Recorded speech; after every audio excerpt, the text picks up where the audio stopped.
তো বন্ধু good morning. এখনও 12টা বাজেনি, তাই গুড মর্নিং জানালাম। আমি ভেবেছিলাম আজকে কোনো ভিডিও করব না রান্নার, কারণ অনেক ভিডিও ছাড়া বাকি রয়েছে সেই জন্য। তো আমার লাইফে ফার্স্ট যে মুরগি হ্যান্ডিক্যাপ, তোমাদের দাদাভাই একটা হ্যান্ডিক্যাপ মুরগি কিনে নিয়ে এসছে, না জেনে না বুঝি। কী করে জানো?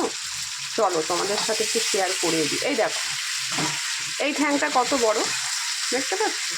আমি তো প্রথমে ভাবলাম যে একটা মুরগির একটাই ঠ্যাং দিয়েছে, হতেই পারে না, গোটা মুরগি যখন কিনেছে দুটো ঠ্যাংই দেবে। তো একটা ঠ্যাং, তাহলে আর একটা ঠ্যাং কী হলো? তো ভাবলাম মনে হয় কি জানি একটা পাওয়ালা মুরগি নিয়ে এসছে। পরে বুঝলাম যে না, আছে এই এই তার মানে কি দেখালো দেখো, কতটা ডিফারেন্স দুটো ঠ্যাঙের।